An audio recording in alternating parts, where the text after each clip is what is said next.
नमस्कार, ABC news में आपका स्वागत है। मैं हूं अनुराग सक्सेना। आज चर्चा उत्तर प्रदेश में उथल पुथल जो बीजेपी में मची हुई है उसको लेकर। जी हां, उत्तर प्रदेश में लोकसभा चुनाव 2024 के नतीजों से भाजपा को झटका मिला है। तब से ही यूपी भाजपा में उथल पुथल मची है। भाजपा उस चोट से उबर कर अब विधानसभा उपचुनाव में दमखम दिखाने की कोशिशों में है, मगर मौजूदा वक्त में ऐसे कई सियासी घटनाक्रम सामने आए हैं जिससे लग रहा है कि यूपी भाजपा में all is not well. UP के डिप्टी सीएम केशव प्रसाद मौर्य के तेवर, उनके बयान और सीएम योगी के भी हाल ही में शिक्षकों के डिजिटल अटेंडेंस पर फैसला कैंसिल करना और लखनऊ में घरों को गिराने के फैसले को खुद बदलना, इन सब से ये संकेत मिल रहे हैं कि यूपी भाजपा में जरूर कोई सियासी खिचड़ी पक रही है और सीएम योगी खुद फूंक फूंक कर अब कदम रख रहे हैं। लेकिन इन सबके बीच विपक्ष भी कह रहा है कि क्या केजरीवाल की वो भविष्यवाणी कहीं सच तो नहीं होने वाली कि सीएम योगी को हटाने का प्लान चल रहा है। आखिर क्यों यूपी बीजेपी में ये उथल पुथल मची है? क्यों केशव प्रसाद दिल्ली की दौड़ लगा रहे हैं? क्यों उनके बयान कुछ और ही संकेत दे रहे हैं?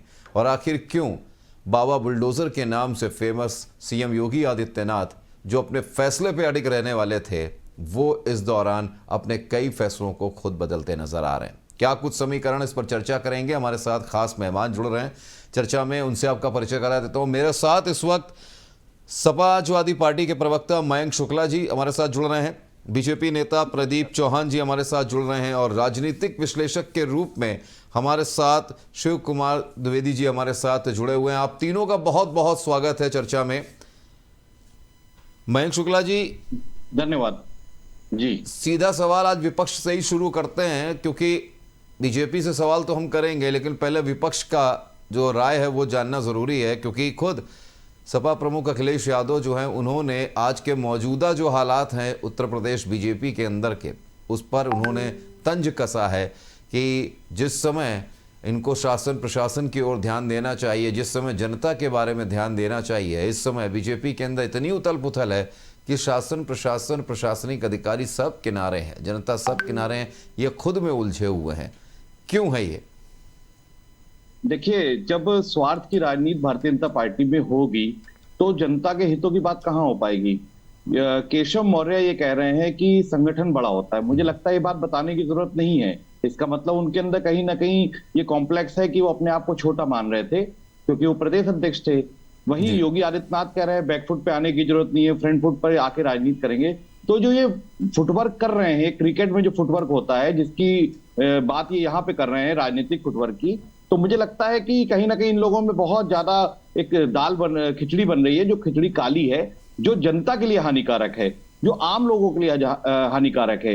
आप देखिए, प्रदेश में स्वास्थ्य व्यवस्था जर्जर स्थिति में पहुंच गई है। सुरक्षा व्यवस्था के नाम पे तमाम घटनाएं आप देखते हैं कि दिन प्रतिदिन होती जा रही हैं, स्थिति बिगड़ती जा रही है। हमारे बरेली में एक घटना हो गई, बदायूं में एक बड़ी घटना हो गई, और अखबारों को पढ़ेंगे तो लगातार हमें दुर्घटनाएं देखने को मिलती हैं।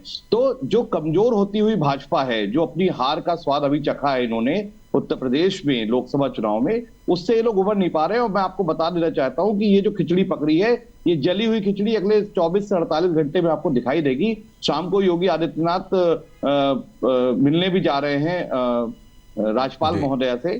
तो मुझे लगता है कि बहुत सारी चीजें भी स्पष्ट होती जाएंगी, मगर ये सारी खिचड़ी पकड़ी है, जो भी काम कर रहे हैं, ये जनता के लिए हानिकारक है, समाज के लिए हानिकारक है, और व्यवस्था के लिए, शासन प्रशासन के लिए हानिकारक है।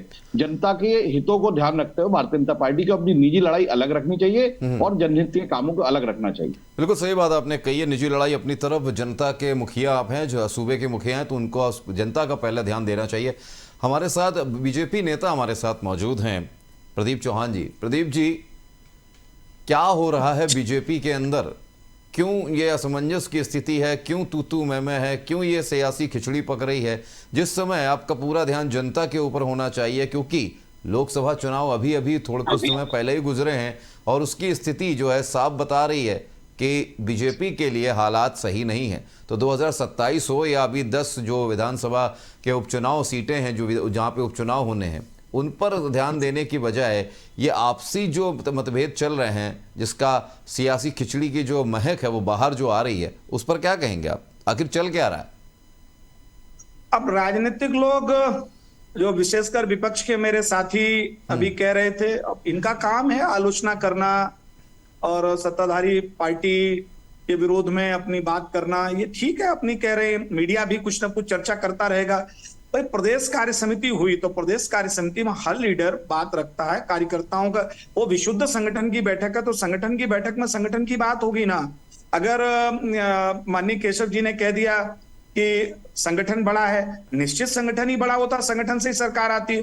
और अगर माननीय मुख्यमंत्री जी ने कहा कि कार्यकर्ता को बैकफुट पे आने की जरूरत नहीं, तो निश्चित है जब संगठन की बैठक होती है तो कार्यकर्ता का इंस्पायरेशन उत्साहवर्धन किया ही जाता है।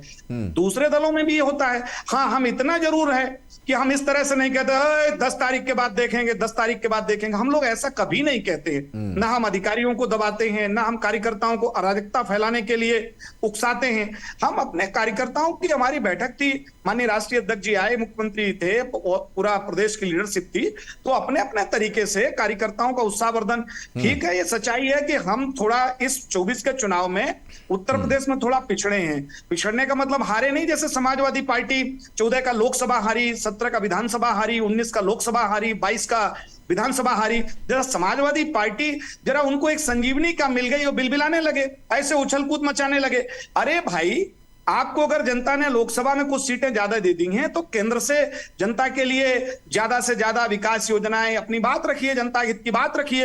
एक कुछ काल्पनिक बातें लेकर के, झूठे लेकर के और संविधान खत्म हो जाएगा, आरक्षण खत्म हो जाएगा, झूठी बातें करके।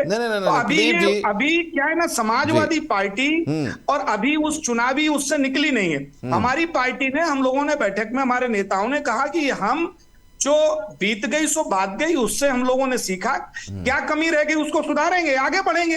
देखिए प्रदीप जी, ये बताइए, आग लगी होगी तभी तो धुआं उठेगा। प्रदीप जी, आपने जो कहा विपक्ष कह रहा है और मीडिया कुछ ना कुछ कहता रहता है, मीडिया हो या विपक्ष हो या आम जनमानस हो, अगर उसके बीच में बीजेपी की यथास्थिति जो इस वक्त चल रही है, वर्तमान स्थिति, अरे मेरी बात तो सुन लीजिए प्रदीप जी, सवाल तो सुन लीजिए। अगर वर्तमान स्थिति पर जनता, मीडिया, विपक्ष सवाल कर रहा है प्रदीप जी, तो आग लगी होगी तभी तो धुआं उठा, और धुआं उठेगा तो आदमी कहेगा ही।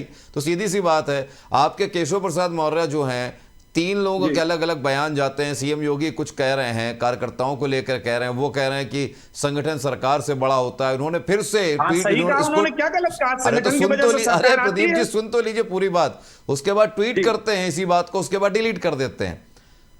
तो ये क्या है? उसके बाद जब मीटिंग होती है, तो दो मीटिंगों से नदारद रहते हैं, गायब रहते हैं।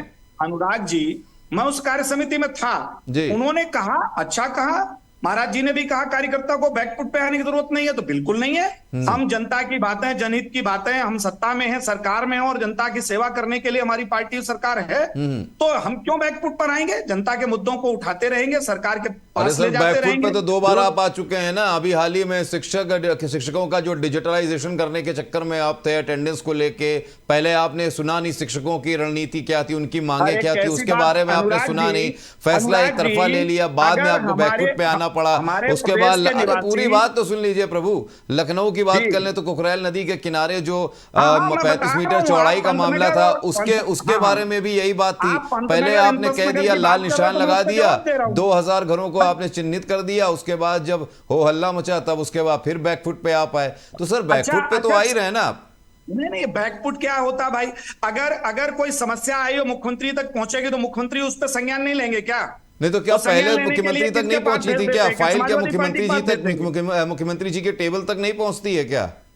नहीं पहुंचती है। जब इसका मतलब ये है कि प्रशासनिक अधिकारी आपकी सरकार में खुद ही फैसला ले लेते हैं, बाकी ऊपर आला कमान से कोई मतलब ही नहीं है। प्रशासनिक अधिकारी आप खुद समझते हैं, पार्टी का एक सिस्टम है, कार्यपालिका है, विधायिका है और चुने हुए संवैधानिक रूप से जो प्रदेश के प्रमुख हैं, मुखिया हैं, मुख्यमंत्री जी हैं। जब कोई समस्या होती है, अगर रूटीन में चल रहा है तो प्रशासनिक अधिकारी कार्य कर रहे हैं, उनको स्वतंत्रता है। लेकिन अगर कोई विवाद बढ़ता है जिसपे बड़े कर्मचारियों का एक वर्ग उसके हितों पे कुठाराघात होने की स्थिति होती है, जनता के अगर बड़े वर्ग पर यह लगता है कि उनके हित प्रभावित हो रहे हैं, तो फिर राजनीतिक नेतृत्व या चुना हुआ जो हमारा संवैधानिक प्रमुख है वो निर्णय लेते हैं। तो माननीय मुख्यमंत्री ने निर्णय लिया जनता के हित में, तो इसमें क्या बुरा हुआ? बहुत बढ़िया, उन्होंने बहुत बढ़िया उन्होंने यू टर्न मारा है। मयंक शुक्ला जी हमारे पास है। मयंक जी करके उन्होंने निर्णय लिया तो अच्छा है, स्वागत नहीं, बहुत बढ़िया उन्होंने काम किया, बहुत अच्छा स्वागत किया। जो घर है, जो उनकी मेहनत है, वो कम से कम उनकी मेहनत का पैसा जो लगा वो बच गया। मयंक शुक्ला जी आप कुछ कहना चाह रहे थे? राजनीति करने का अवसर नहीं दिया, ये जरूर है। जी जी मयंक शुक्ला जी, ऐसा है, मैं बताना चाहता हूं, ये समाजवादी पार्टी की 2-3 हारों को गिना रहे थे। मुझे लगता है कि भारतीय जनता पार्टी का इतिहास इन्हें पता नहीं है। जब 2 सीटों पे थे तो किराए के सांसदों की स्थिति थी इनकी, और आज ये लगातार 20-25 साल हारते रहे। ठीक है, जनता जनार्दन ने आपको थोड़ा सा आशीर्वाद दे दिया, उसके बाद आप उन्हीं के घर गिराने की सोचने लगे। मगर शिक्षकों की आप अटेंडेंस लेने की बात कर रहे थे, उसमें भी आप घबरा गए, क्योंकि है क्या, बिना होमवर्क के काम करते हैं। जब होमवर्क के काम नहीं पड़ेंगे तो जो जनता जनार्दन है वो मास्टर है। जब वो कान घुमा रही है योगी आदित्यनाथ की सरकार के, तो थोड़ा सा चीखें इनकी निकल रही हैं, और इनका दर्द भी जायज है, क्योंकि जब जनता के खिलाफ आप काम करेंगे तो आपको बैकफुट पे तो आना ही पड़ेगा, क्योंकि जनता ही जनार्दन है। और ये जो बता रहे थे केशव मौर्य, बता रहे हैं कि संगठन सर्वोपरि है, तो ये तो बहुत सामान्य ज्ञान की बात है। ऐसा कौन सा राजनीतिक दल है जिसमें संगठन सर्वोपरि नहीं होता है? अगर उन्हें बताना पड़ रहा है, और समाजवादी पार्टी बीच मत बोलिए, थोड़ा सीख लीजिए, एक मिनट प्रदीप जी सुन तो लीजिए, डिबेट सीखिए, सुनिए, और आपको दर्द होगा, मुझे मालूम है। ऐसा है, अगर केशव मौर्य कह रहे संगठन सर्वोपरि है, अगर उन्हें बताना पड़ेगा तो इसका मतलब है कि कहीं ना कहीं वो अपने कार्यकर्ताओं को बता रहे हैं। और अगर योगी आदित्यनाथ को ये बताना पड़ेगा कि सरकार बैकफुट पे नहीं आएगी, तो वो अपने कार्यकर्ताओं को बता रहे हैं। अब ये भाजपा ए, बी और सी हो गई है। एक ए टीम है, जो स्टूल मंत्री हमारे केशव मौर्य जी हैं, उसी दिन के बाद से, तो जब उन्हें स्टूल में बिठाया गया था उसके बाद से ही तो उनके सम्मान को ठेस पहुंची, शायद तब से उन्होंने योगी आदित्यनाथ के खिलाफ मोर्चा खोला है। और दूसरी टीम है योगी आदित्यनाथ की, तीसरी एक टीम है जो केंद्र सरकार द्वारा संचालित हो रही है, जो यहाँ पे अपने अलग अलग मिनिस्टर बनाने का काम करती है। हो सकता है प्रदीप जी को कम जानकारी, में अगर कहेंगे तो एक्सप्लेन कर दूंगा कि कौन कौन मंत्री किस किस ग्रुप के हैं। और इसी तरीके से व्यापारियों पे छापे मारने की जब बात आती है, तो योगी आदित्यनाथ अमित शाह के ग्रुप के अधिकारियों पे छापे पड़वाते हैं। अमित शाह जो नोएडा के आसपास मिल गया योगी आदित्यनाथ का, तो उस पे छापा पड़वाते हैं। तो स्थिति बहुत विभत्स है। अब भाजपा ये सोच रही है कि इस हार का ठीकरा किस पे फोड़े, तो मुझे लगता है योगी आदित्यनाथ जी को ये लोग चुनेंगे इस काम के लिए, और योगी आदित्यनाथ की विदाई हो जाएगी। अच्छा, श्री द्विवेदी जी हमारे साथ मौजूद है, राजनीतिक विश्लेषक, उनसे बात कर लेते हैं। श्री द्विवेदी जी राजनीतिक विश्लेषक हैं, जिस तरह से राजनीतिक परिवेश इस समय चल रहा है, प्रदीप जी आपके पास आऊंगा, जिस तरह से श्री द्विवेदी जी, जिस तरह से इस समय भाजपा की हालत चल रही है, और जिस तरीके से वर्तमान में अगर बात की जाए उथल पुथल मची है, अगर बीजेपी के अंदर बात की जाए, किस नजरिए से आप देख रहे हो, क्या कुछ चल रहा है आपके नजरिए से?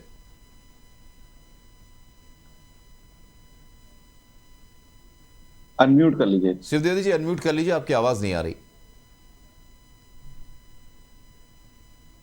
अनुराग जी, आवाज आ रही है मेरी? जी अनुराग जी, सबसे बड़ी चीज इस पूरे जो डिबेट हो रहा है वो 3 मुद्दों पे हो रहा है। पहला ये कि जो एक तो अकबर नगर वाले प्रोजेक्ट रिवर फ्रंट पे बीजेपी की सरकार ने कहा कि भाई हम बाद में बात करेंगे, इस पे उसको तोड़ा नहीं जाएगा, आगे का जो पंत नगर का एरिया। दूसरी बात आपने करी कि बायोमेट्रिक जो है उसको पीछे करना, और उसको 2 महीने बाद लागू करेंगे।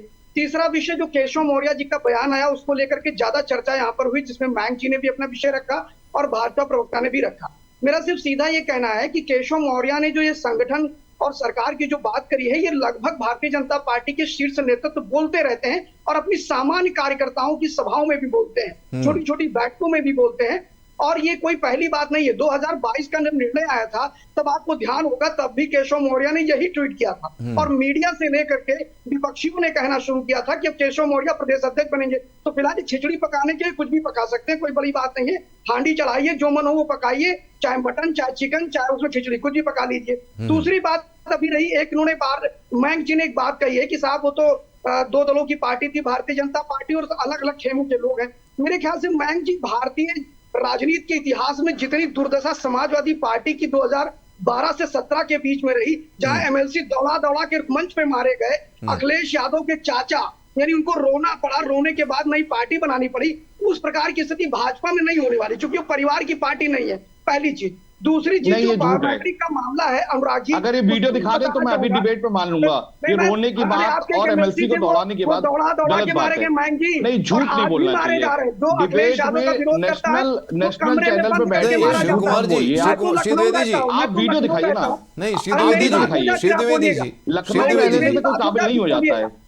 नहीं मयंक जी, मेरी श्रीद्विवेदी बात हो जी, जाए, फिर आप अपनी श्रीद्विवेदी बात जी, रखिए। अगर आप कह रहे हैं और मयंक जी कह रहे हैं कि ऐसा कोई अगर वीडियो या कुछ प्रूफ आपके पास है तो आप दिखाइए, अगर आप अपनी बात को तस्दीक करना चाहते हैं, सच अरे साबित भाई करना मुझे चाहते हैं। प्रूफ नहीं देना है, आपको जी। शायद ध्यान होगा कि जिस समय नहीं अखिलेश तो यादव डिबेट जी में मत राष्ट्रीय बोलिए अध्यक्ष ना, बनने के प्रूफ लिए अगर संघर्ष नहीं है कर रहे आपके थे, पास जिस कि समय एमएलसी को मारा जा रहा है और सारे ऐसा, और नेशनल आप चैनल देखिए चले हैं साहब। नहीं आप लोग MLC वीडियो का दिखा नाम दीजिए, पता है आप आपको? गूगल पे सर्च कर लीजिए, थोड़ी सी मेहनत करके गूगल पे अरे सर्च कर भाई, लीजिए। MLC अगर का पता कोई है ना ऐसा वीडियो, आपको, देखिए जिसने- तथ्यों के साथ बात करिए, आप तथ्यों अरे के साथ भाई, बात करेंगे, मुझे अभिषेक सिंह प्रसन्नता आसू ने होगी। मारा था, अभिषेक सिंह आसू ने। नहीं तो दिखाइए मीडिया- कहाँ मारा, नेशनल किसने मीडिया में मारा, चला था जब कहाँ आप मारा? सरकार में थे। भाई हो सकता है आप 2017 लखनऊ के रहते पहले हो, जब मगर आप लखनऊ सरकार रह में लेने से थे, कोई ज्यादा काबिल नेशनल नहीं हो मीडिया में जाता ये है। मुद्दा था। कोई नहीं नेशनल कह मीडिया में सकता, ये मुद्दा सब था। बेकार जब की आप- बातें हैं।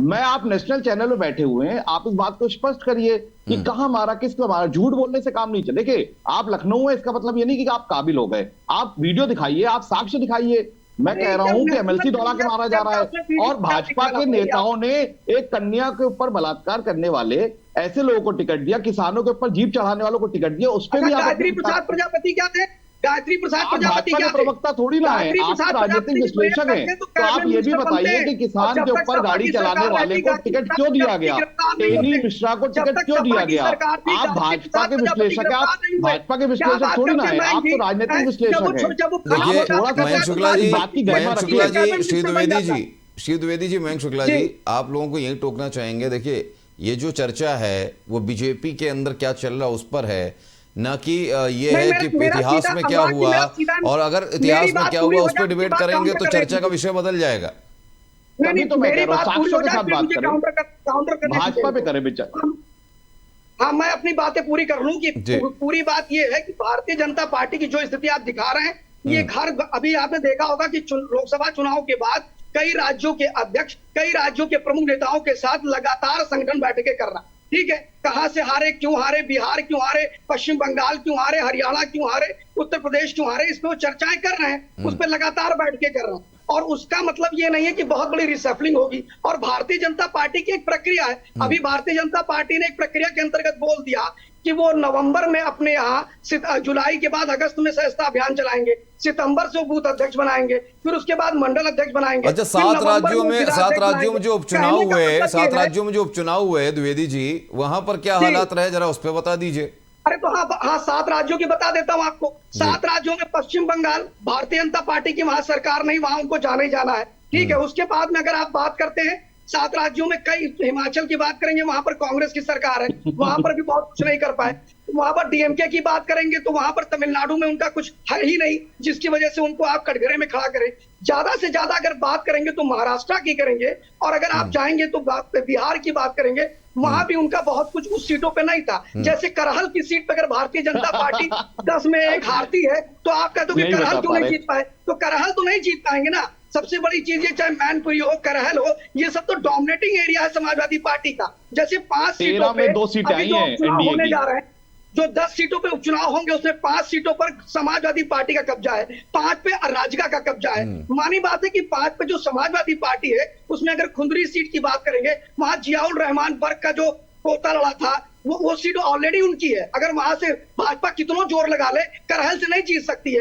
भाजपा कितना भी जोर लगा ले, कुंदरी से नहीं जीत सकती है। भाजपा कितना भी जोर लगा ले, खैर से नहीं जीत सकती है। तो ऐसे कुछ ऐसी सीटें हैं। अब वहां आप कह दिए भारतीय जनता पार्टी क्यों कमाल नहीं दिखा पाई। हाँ, कुछ बार ऐसे समीकरण बनते हैं जहां रामपुर में वो जीत जाते हैं, आकाश सक्सेना वहां जीत जाते हैं। उसका कारण होता है कि वो परिस्थितियां बन जाती हैं कि वहां पर रामपुर में जिस प्रकार का आपने देखा, कितनी असमंजस की स्थिति समाजवादी पार्टी में थी। अच्छा, जो एक बार बार अपने प्रत्याशी रिसफल कर रहे हैं।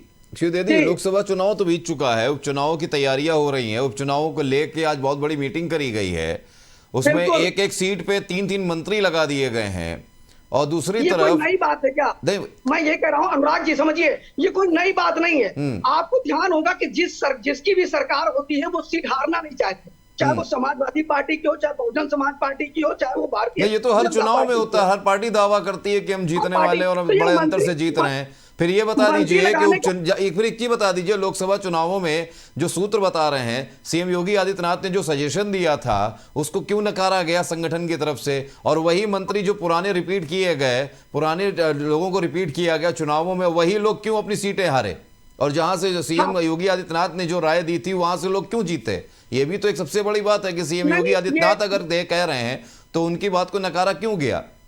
अब मुझे नहीं पता कि वो सूत्र आपके कौन से थे, पहली चीज, ठीक है। सूत्र तो अभी बता रहे हैं कि मुख्यमंत्री बदल जाएंगे, ये भी कह रहे हैं ना। मैं चैलेंज करता हूं, 2027 का चुनाव है, जी। वो अभी योगी आदित्यनाथ के नेतृत्व में लड़ेगी भारतीय जनता पार्टी। आपको बता दे रहा हूं, आज भी Yogi Adityanath is the brand of BJP, समझिए। और अगर ऐसी गलती करती अच्छा, है, अगर वो ब्रांड है, अगर वो ब्रांड है, चलिए अगर- मान लिया ब्रांड है, शिव कुमार द्विवेदी है, वो ब्रांड है, सच जी। में ब्रांड है, उनके अलावा कोई चेहरा नहीं। सोशल मीडिया पर भी लोग यही कह रहे हैं कि अगर उनको हटाया जाता है तो बीजेपी की हालत खस्ता हो जाएगी, पस्त हो जाएगी, ये बात फैक्ट है। लेकिन एक बात बताइए केशव कि मौर्य ये जो बैंड मास्टर हैं। केशव प्रसाद मौर्य जो अलग एक ट्रैक चला रहे हैं, जो दिल्ली पहुंच जाते हैं, एक एक घंटे मीटिंग करते हैं भूपेंद्र चौधरी के साथ, जेपी नड्डा के साथ, और आज फिर भूपेंद्र चौधरी के साथ प्रधानमंत्री नरेंद्र मोदी की मीटिंग होती है 1 घंटे।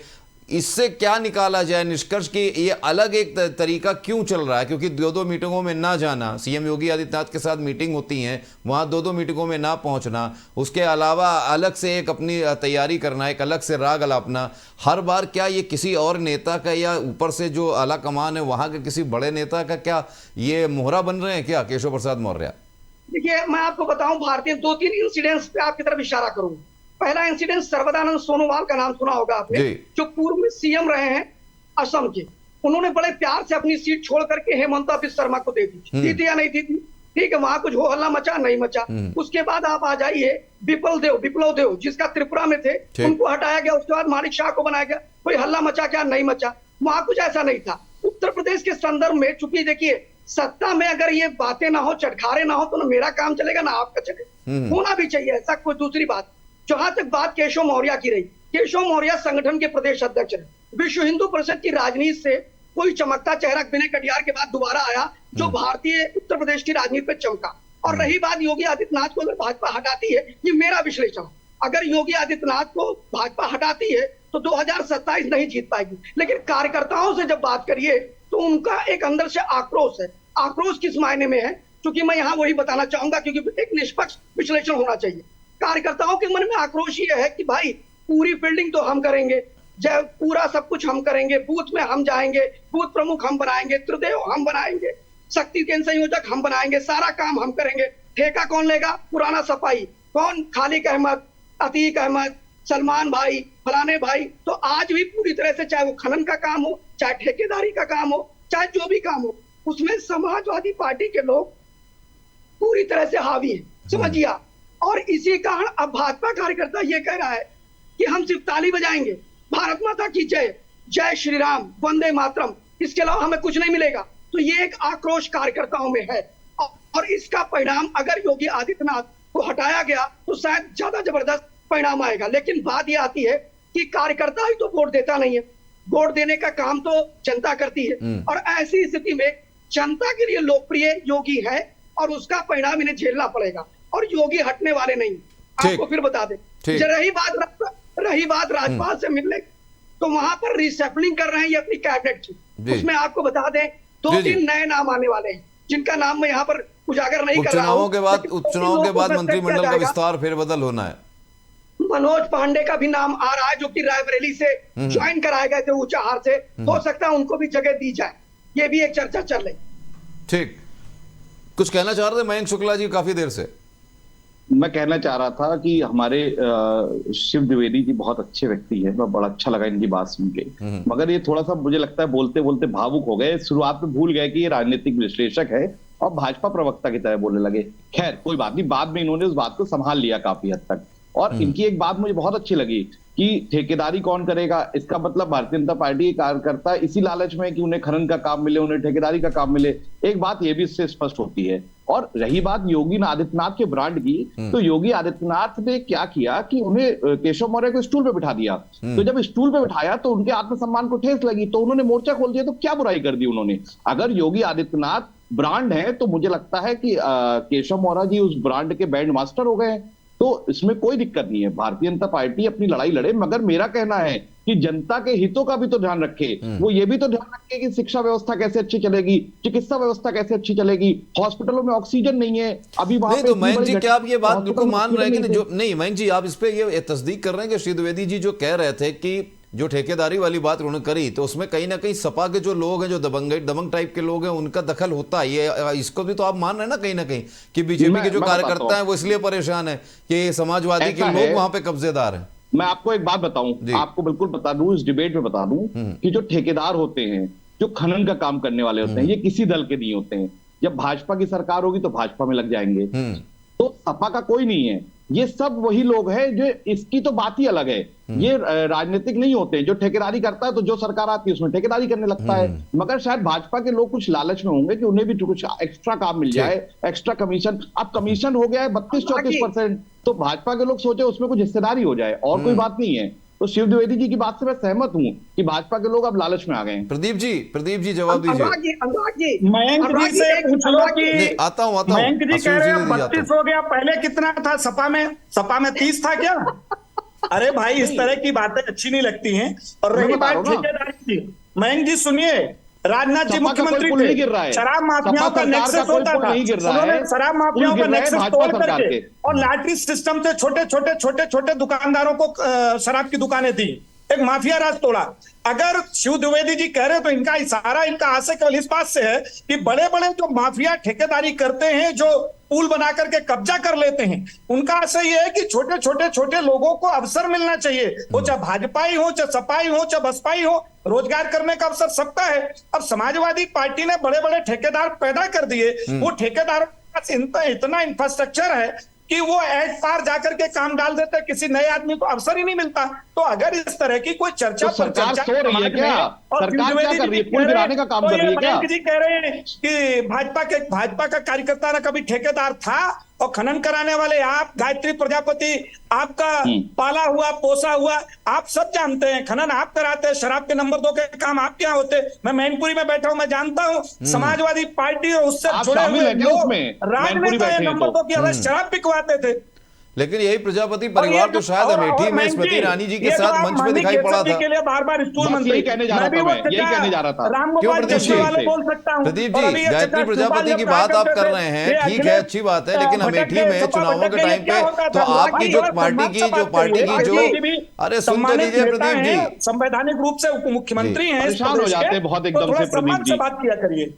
नहीं प्रदीप जी, एक चीज बताइए, प्रजापति जी का नाम आपने लिया, ठीक है, बिल्कुल सही बात है, लेकिन वही प्रजापति का परिवार तो अमेठी में स्मृति ईरानी जी के साथ मंच पे खड़े होकर उनके लिए वोट मांग रहा था। प्रजापति को रिलैक्सेशन थोड़ी दे दिया, प्रजापति भुगतेगा अपना, और जो जिसने उनसे और अगर जीत जाती स्मृति ईरानी तो क्या रिलैक्सेशन मिलता कि नहीं? सांसद होती नहीं, जीतती तो ठीक है, लेकिन जो सपोर्ट में खड़ा सर उसको क्या रिलैक्सेशन मिलता कि नहीं? क्योंकि बेनिफिट तो कहीं ना कहीं कुछ ना कुछ तो होता है ना।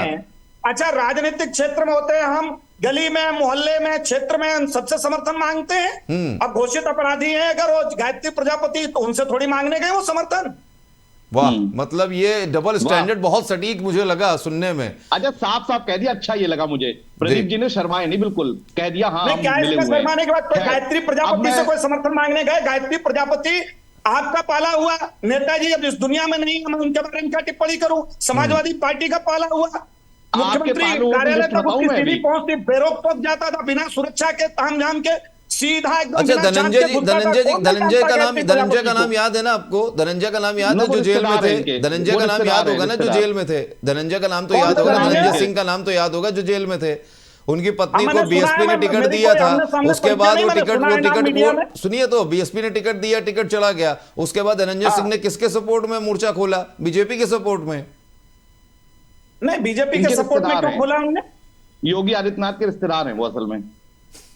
मयंक जी, थोड़ा माननीय मुख्यमंत्री जी सन्यासी हैं, उनके बारे में थोड़ा मयंक जी, अगर आपके पास, देखिए आप अभी प्रूफ मांग रहे थे श्री द्विवेदी जी से, लेकिन अगर आपके पास ये प्रूफ है कि वो उनके रिश्तेदार हैं तो फिर आप बात करिएगा। आप जानते होंगे। नहीं मयंक शुक्ला जी, अभी आप श्री द्विवेदी जी से कह रहे थे ना कि प्रूफ है, कहीं पे कोई लिखित है, इसके बारे proof में है? टिप्पणियां करना अरे शुरू कर दूं आपका तो तो आप झेल डकैत नहीं परिवार पाएंगे। है, उठाई गिरे ये लोगों का शराब के परिवार नंबरों है। पे काम कराने वाले मोदी लोग, जी के परिवार के दलितों लोग की थे, जमीनों पर कहाँ कब्जा गए? करने वाले मोदी का लोग, परिवार, मोदी पिछड़े का वर्ग के परिवार हकों चोर पर कह रहे हैं डकैती आप। डालने वाले योगी लोग। आदित्यनाथ क्या कौन से बात बहुत करते बड़े हो आप? अच्छे हैं? योगी आदित्यनाथ ने कौन से अपने गुरुओं के साथ क्या किया, हमें बताएंगे आप? चोर कह रहे अरे हैं क्या आप शुक्ला की जी, वो डकैत है। और सन्यासी सुनिए, सन्यासी उठाई जी। गिरे नहीं लोगों नहीं वाली नहीं, बात देखिए नहीं देखिए देखिए, आती। पर्सनल पर्सनल होने की जरूरत नहीं है। देखिए देखिए मयंक शुक्ला जी, प्रदीप जी, मयंक शुक्ला जी, प्रदीप जी, हाँ। देखिए इतना पर्सनल होने की जरूरत नहीं तो अभी अभी क्या होगा कि अरे वो चर्चा जो सन्यासी हैं, मुख्यमंत्री हैं, राजनीतिक प्रदीप जी, विरोध करिए, प्रदीप जी, लेकिन हम सनातनी प्रदीप लोग जी, हैं, प्रदीप हिंदू जी, हैं, सनातनी चर्चा हमसे का बड़े विषय सनातनी थोड़ी चर्चा ना का हो। विषय बदल जाएगा। पीठाधीश्वर हैं, देखिए, वो आज मुख्यमंत्री हमसे हैं, बड़े कल नहीं सनातनी होंगे। थोड़ी ना अरे आप देखिए लोग। मयंक शुक्ला जी, प्रदीप जी, चर्चा का विषय बदल जाएगा। आप अगर योगी जी के बारे में तो कहेंगे ऐसा आप तो इनको अभी शुक्ला उधर, जी को अरे कहिए प्रदीप कि जी सुन संयमित तो भाषा लीजिए। बात करो, वो सन्यासी हैं। ठीक, वो सन्यासी प्रदीप हैं, जी, लेकिन चोर अगर आप कहा। उनके बारे में आप मयंक चोर जी, कहेंगे तो इसका भी सुनेंगे, ध्यान रखें। चोर कहेंगे तो सुनेंगे। नहीं, मयंक चोर जी, इन्होंने कहा, पहले आप डिबेट सुन लीजिएगा। जी मैंने जी जी, अखिलेश जी के लिए कुछ नहीं कहा। आप केशव जी के आप स्कूल जिसके- मंत्री कह रहे हैं, वो चचा रामगोपाल नहीं, वो- चश्मे वाला क्या है भाई? अरे तो उस बेचारे को क्यों बिठाया स्टूल पे आपने? कौन? अरे यार शर्म बेचारे करो, को कोई नहीं स्कूल बिठाना पे चाहिए। बैठाता है, वो उप मुख्यमंत्री हैं और तो क्यों बैठ गए उनका स्कूल पूरा पे? संवैधानिक अधिकार, उसके साथ पूरी सरकार चला रहे हैं। फोटो दिखाऊं? फोटो आपके यहाँ जैसा थोड़ी होता। हमारे यहाँ एक मिनिस्टर बनाया था, फोटो आलोक दिखाऊं साक्षी मैं बेचारे आपको? को अब जिलाध्यक्ष बना फोटो दिया। दिखा अरे ये पहले छोड़िए, मंत्री बनाया, अरे जिलाध्यक्ष अरे बना दिया। सुनिए सुनिए होमगार्ड सुनिए, का मयंक ट्रांसफर जी, नहीं करा पाया प्रदीप जी, बेचारा। व्यर्थ की बातों में, दरोगा जी बोला करता था। प्रदीप जी, हमारे यहाँ मैनपुरी में अरे प्रदीप जी, मिनिस्टर रहा, सपा प्रदीप सरकार में जिलाध्यक्ष बना दिया जी, उसको। प्रदीप जी, अब व्यर्थ कल की उसको बना बातों देना में ब्लॉक कुछ नहीं अध्यक्ष। रखा है। प्रदीप जी, व्यर्थ की बातों में कुछ नहीं रखा। मयंक जी, व्यर्थ की बातों में कुछ नहीं रखा। मुद्दे से भटक यार मैं जाएंगे। मैनपुरी का हूँ तो मैं सब जानता हूँ, सैफई परिवार वाले। अरे हो सकता है आप सबको मिले जानता हुए हूँ, हो, मुझे सबको। थोड़ी ना पता है। हो सकता है आप मिले हुए हो, मुझे थोड़ी ना पता है। हाँ, अरे आप उनके समर्थक होंगे, आप कसीदा पढ़ रहे होंगे उनके, लेकिन लेकिन ये हमको स्टूल पे बैठे हुए हैं, ये स्टूल पे बैठे हुए हैं केशव जी। अरे मयंक जी, कम से कम स्टूल पे बैठे तो हैं, कम से कम जिनको जगह तो मिली है, वो कम से कम उप मुख्यमंत्री तो हैं। एक संवैधानिक पद पे तो कम से कम देखा जाए तो अपने है। जरा चचा शिवपाल से पूछ लो, जब वो कहते थे ये अखिलेश यादव भटक गए, अरे समाजवादी कोई पार्टी बात भटक गई, नहीं, पूछ लो कोई बात जाके। नहीं। स्टूल आप परेशान मत होइए, अच्छा। स्टूल मंत्री जी के लिए आप कुछ नहीं अरे कहूंगा। मयंक जी, वो छोड़िए। प्रदीप जी, एक चीज बताइए, हाँ। 2017 में जब सत्ता में, देखिए, मैं अनुराग जी एक बात कर रहा हूं, सुनिए, मुझे ऐसा कोई डिबेट में आने का शौक नहीं है। ये आप अगर इनको मयंक जी से कहिए अपनी भाषा संयमित करें ना, अगली बार से मुझे कोई आवश्यकता नहीं आपके चैनलों में आने की। नहीं ठीक है, आप अपनी सुनिए, उनको समझा मैं अपनी दीजिए। सही रखूं। प्रदीप जी, नहीं गलत बात प्रदीप बोलेंगे, जी, गलत मैं सुनेंगे। प्रदीप जी, अखिलेश जी करके प्रदीप बात जी, करता हूं। प्रदीप मैंने जी, कभी उनको नहीं प्रदीप कहा। जी, प्रदीप जी, मेरी बात सुनेंगे आप? मैंने कभी उनके लिए पर्सनल कोई अभद्र टिप्पणी नहीं करी। अरे आप प्रदीप डिबेट जी, दोबारा सुन प्रदीप जी, लीजिएगा। मेरी बात सुनिए। मयंक जी, एक मिनट शांत रहिए। प्रदीप जी सुनिए, मैंने मयंक जी को तुरंत रोका है, आपको भी रोका हूं, लेकिन आप लोग सुनने को तैयार हूं तब ना। मैं आपको बार बार बोल रहा हूं कि चर्चा कहीं और जा रही है, आप लोग उसी मैनपुरी में, उसी सैफई में पहुंचे जा रहे हैं। आप तो खुद ही, आप दोनों लोग खुद ही इस चीज को बढ़ावा दे रहे हो, बाद में कह रहे हैं कि अब चर्चा में चैनलों पे आने की जरूरत नहीं है। अरे सर आपका आएंगे विषय- नहीं तो चर्चा आपका पे विषय बैठेंगे कैसे, अनुराग सफाई जी, कैसे देंगे? आपका विषय शिव द्विवेदी जी हैं, इन्होंने बहुत कुछ क्लियर किया। कहीं भी मुख्यमंत्री जी बदलने नहीं जा रहे हैं। और फिर समाजवादी पार्टी को चिंता इतनी क्यों हो रही है, और मीडिया को भी अच्छा, इतनी क्यों एक- चिंता? अच्छा, मीडिया को चिंता नहीं होनी चाहिए। मीडिया जनता की आवाज है, मीडिया जनता की आवाज है, मीडिया को चिंता नहीं होनी चाहिए। प्रदेश की जनता, प्रदेश की जनता की, देश की जनता, देश की जनता की चिंता केवल आप लोगों को है। तो भाजपा का ये अंदरूनी मामला, हमारे अरे- यहाँ कोई वन फैमिली थोड़ी होता है कि एक परिवार के डर अलावा बहुत कोई है। सांसद का टिकट नहीं पा पाता। पूरे अरे हिंदुस्तान में प्रदीप जी, आपको एक दर्द बात हो रहा है। बताइए, प्रदीप जी, एक बात बताइए, क्या आप लोगों ने प्रजातंत्र ही समझ लिया है लोकतंत्र की जगह, कि हम राजा हैं, हमारी ही चलेगी, हम ही सुनेंगे? क्या मीडिया आप को, ही सुनेंगे, विपक्ष को आप- क्या अधिकार आपको नहीं, नहीं है आप ही देश सुनेंगे। की जनता के बारे में बात करने का, पूछने का? आपने कहा कि आपको क्या तकलीफ है। मीडिया जो है जनता की आवाज है, अगर जनता की आवाज को अगर सवाल पूछ रही है तो उसका जवाब देना बनता है। क्या वो भी बंद कर दे? मैंने मीडिया पे आप लोग आपातकाल लगाना चाहते हैं क्या? ना भैया, मैं मीडिया का सम्मान, मीडिया पात काल तो सपा लगाती है। बिना साक्ष्य की बात। अरे आपको तकलीफ अरे हो रही है, हम अखबार समझ की सकते हैं, प्रतियां प्रदीप जी। जलाई गई थी मयंक जी। ठीक है प्रदीप जी, अरे आप श्री द्विवेदी जी कुछ, जलाया है, अरे रुकिए रुकिए रुकिए, आप दोनों रुकिए, आप दोनों किया रुकिए। गया था। मयंक जी, पूरा देश जलाए दे रहे हैं आप लोग। अरे देश मयंक जी, जलाना प्रदीप चाहते हैं जी, आप लोग। मयंक जी, प्रदीप जी, देखिए सबके दामन में दाग हैं, सबके दामन में दाग हैं। सबने प्रदेश में अपना अधिकार जमाया है, सबने सरकार खेला है, सबकी सरकार में बहुत कुछ हुआ है। श्री द्विवेदी जी कुछ कहना चाह रहे हैं? मैं मुद्दे से हम थोड़ा भटक रहे थे, जी। तो मैं उस मुद्दे पे ही बात करना चाहता हूँ। पहला तो विषय ये हुआ कि योगी जी हटने वाले नहीं है। दूसरा विषय, केशव मौर्य के मामला ऐसे चलता रहेगा और थोड़ा आनंद लेने के 2-4 दिन चलते रहेंगे। नहीं, लेकिन एक बात चीज इससे बताइए आती- श्री द्विवेदी जी, आप जो सवाल, आपने नहीं। जो दो चीजें कही, इसमें एक सवाल ये उठता है जो विपक्ष लगातार कह रहा है, आपके जो राज्यसभा सांसद हैं संजय सिंह, उन्होंने एक चीज कही है कि अरविंद केजरीवाल ने जो भविष्यवाणी की थी वो शायद कहीं सच होती हो सकता है, दिख रही है। अगर ऐसा नहीं है, अगर ऐसा नहीं है तो पीएम मोदी हो या जेपी नड्डा हो या अमित शाह हो, उन्होंने इस बात को नकारा क्यों नहीं, इस बात के बारे में चर्चा क्यों नहीं की? अनुराग जी मुझे पूरा समय दीजिएगा। पहली चीज तो केजरीवाल के सारे जितने भी भविष्यवाणियां होती है सब फर्जी होती हैं।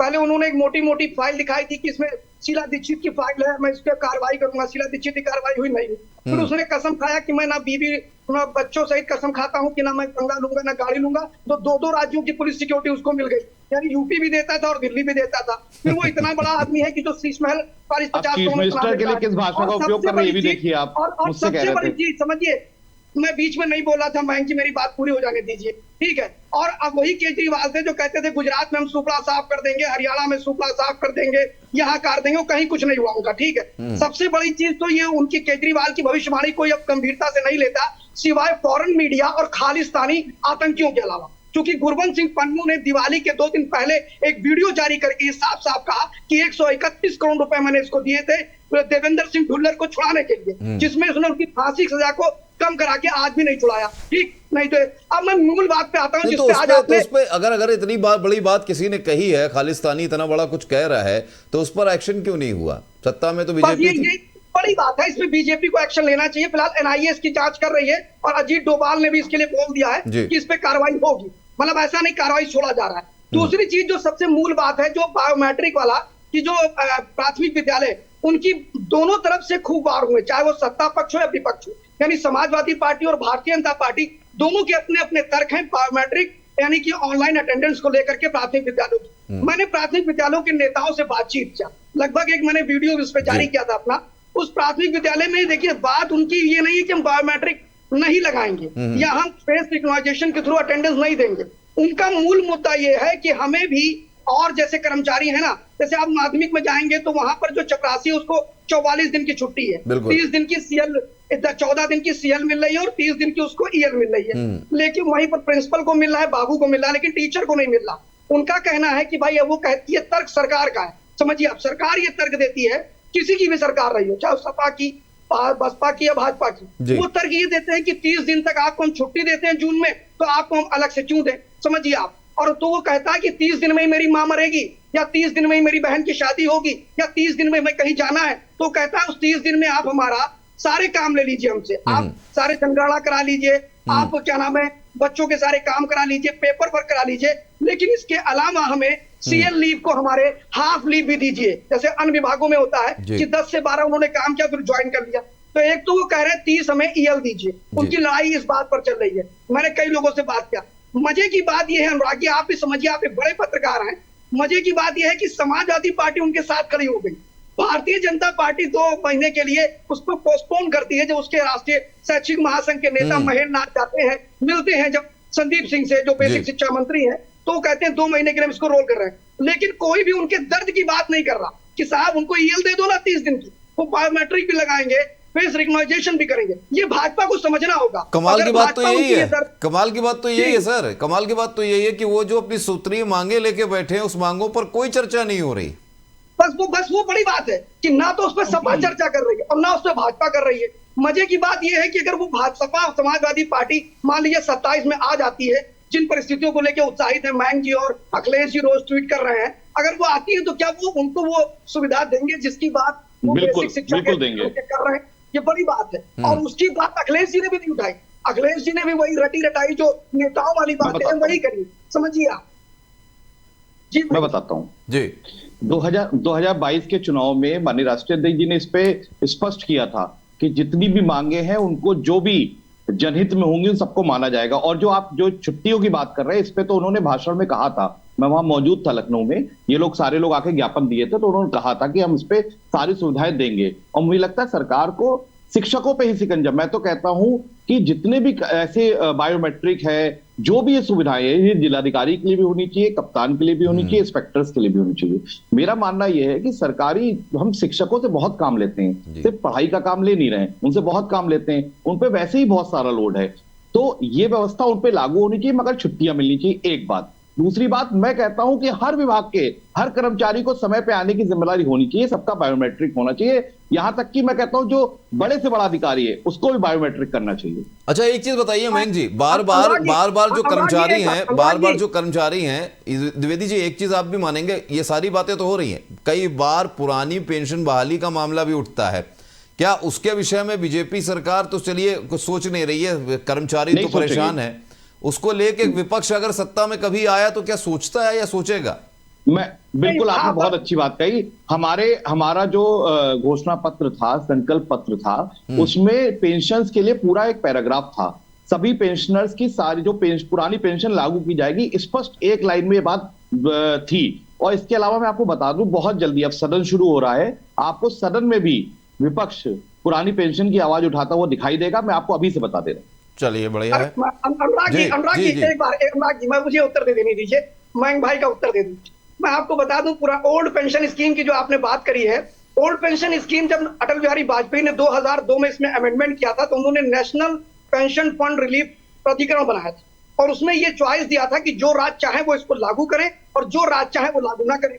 ऐसे में एक दो ही स्टेट ऐसे थे जिन्होंने लागू नहीं किया, एक स्टेट था बंगाल और दूसरा स्टेट था त्रिपुरा। लेकिन मजे की बात तो यह है कि जो इनकी जो कुछ दिनों की सरकार बनी थी 2005 में, वो भी बीजेपी की कमियों की वजह से, जिसमें अंदर खाने अटल बिहारी वाजपेयी ने इनको समर्थन देने की बात कर दी, यानी इनके लोग शांत हो गए, कुछ करा नहीं, और मुलायम सिंह की सरकार बन गई। उसी समय ये वैट का भी विरोध करते थे, तो उन्होंने वैट भी लागू करा, और उसी समय इन्होंने न्यू पेंशन स्कीम का नोटिफिकेशन जारी किया। तो ये ओल्ड पेंशन स्कीम का ऐसे काम क्यों करती है? उल्टे सीधे काम भाजपा को नहीं करना चाहिए। ये फिर कहेंगे सबूत तो, नहीं, मैं कह रहा हूं, किसने जारी किया? न्यू पेंशन स्कीम किसने जारी किया? भावुक मत होइए, एक मिनट सुन लीजिए, एक मिनट सुन लीजिए। नहीं हो रहा हूं, मेरा ये बोलने का अंदाज है। द्विवेदी जी जवाब भी तो सुन लें, द्विवेदी जी जवाब सुन लें। New pension scheme Mulayam Singh ने जारी किया था भाई। न्यू पेंशन स्कीम क्यों फर्जी? और दूसरी चीज, जो शिक्षा मित्रों के समायोजन को लेकर के इन्होंने उनके समायोजन किया, उसमें अनुराग जी बताना चाहेंगे, सुप्रीम कोर्ट ने यही फटकार लगाई कि अखिलेश यादव ने फर्जी की वाहवाही और सब झूठे वादे करके इन्होंने उनको 10,000 रुपए कर दिए। वहां पर जाने के बाद जब सुप्रीम कोर्ट पहुंचे, सुप्रीम कोर्ट ने कहा कि राज्य शिक्षा नियमावली में जो शिक्षा मित्र हुए हैं उनकी नियुक्ति किसने की? प्रधान ने की। और रसोइयों और प्रधान की नियुक्ति, प्रधान है वो रसोइयों की नियुक्ति कर सकता है। यानी अगर आप किसी एजुकेटेड व्यक्ति को पढ़ाना चाहते हैं तो उसके लिए बीएड की डिग्री चाहिए, टेट चाहिए, और आपने उठा करके इंटर पास आदमी को शिक्षा मित्र बनाया, फिर उनको सहायक शिक्षक बना रहे हो। तो जितना फ्रॉड इन्होंने किया अखिलेश यादव ने, उतना किसी ने नहीं किया, समझिए आप। बताइए। मैं जवाब देना चाहूँ, थोड़ा सा एकदम से एक्साइटेड इतना हो जाते हैं कि बैकफुट पे नहीं आते, थोड़ा चाय ये मेरा बोलने का तरीका है। मयंक जी, सवाल तो लाजमी है। आप, हाँ मैं जवाब दे रहा हूँ इसका। देखिए, शिव द्विवेदी जी ने जो बात, यही मैं भी कहने वाला था कि मुलायम सिंह यादव जी ने खत्म करी थी ओल्ड पेंशन। अरे बोल ले, आपने बोल लिया, आप लोग की भावुकता मैं समझ चुका हूं। देखिए मैं आपको बताऊं, ओल्ड पेंशन योजना के जो साइड इफेक्ट आए उसको देखते हुए समाजवादी पार्टी उनके पक्ष में है, और सदन में, मैंने अभी कहा, दोबारा कह रहा हूं, सदन में पुरानी पेंशन योजना के पक्ष में उसे लागू कराने के लिए विपक्ष पूरी लड़ाई लड़ेगा। एक बात। दूसरी बात, इन्होंने तमाम भाई राज्यों को करना है, केंद्र को नहीं करना है, राज्यों को करना है, समझिए आप। तो लीजिए, फिर यहाँ गोल गोल मत घुमाइए, गोल गोल मत घुमाइए, ये राज्यों को करना है, केंद्र को नहीं करना। आप एक बात बताइए शिव द्विवेदी जी, आप इतनी देर में राजनीतिक विश्लेषक के रूप में विश्लेषण किया, योगी आदित्यनाथ और नरेंद्र मोदी, नहीं सुनिए, नरेंद्र मोदी, सुनिए, नरेंद्र मोदी, अरे नरेंद्र मोदी और योगी आदित्यनाथ की एक भी कमी नहीं बता पाए आप लगातार भाजपा प्रवक्ता की तरह बोल रहे हैं। थोड़ा सा सोचिए, आप राजनीतिक विश्लेषक है, भाजपा के दो प्रवक्ताओं से थोड़ी ना मैं डिबेट कर रहा हूं। ये बताने में कि old pension scheme Mulayam Singh Yadav ने खत्म करी, अब 5 साल अखिलेश जी बने रहे तब उन्होंने लागू भी नहीं करी। मुलायम सिंह अखिलेश जी लागू कर ठीक है, जवाब भी तो ले ले, जवाब मयंक जी। अरे द्विवेदी जी, राहुल मिल के कमी नहीं बता पाए। अरे द्विवेदी कमाल कर दिया। द्विवेदी जी, ऐसा लग रहा वंदे भारत आप ही के पास चल रही है। मयंक शुक्ला जी, आप बताइए, जवाब दीजिए। ये दोनों लोग वंदे भारत से भी तेज चल रहे हैं, मान ही नहीं रहे, आप ही की नहीं सुन रहे, मेरी क्या सुनेंगे? ये नहीं, वंदे भारत का विषय नहीं है, विषय था केवल फैक्ट बताने का। नहीं, तो जवाब भी तो सुन ले सर। वंदे भारत, शुक्ला जी बोलिए, सुन रहा हूँ, बोलिए। वंदे भारत एक भैंस से टकराई और पिचक गई, ये भी बता दूं मैं आपको। तो आप अटल जी ने ये पुरानी ऐसी सतही बातें करते रहते हैं मयंक जी। पुरानी ये तो पेंशन चला गया, ये योजना। लोकसभा चुनाव में आपने फर्जी बातें बोल बोल के भुना लिया। अब आगे अरे तो अकलियत पे मोदी, आना पड़ेगा। अरे बेचारे मोदी जी भी तो यही करते हैं, उनसे सीख रहे हैं हम लोग।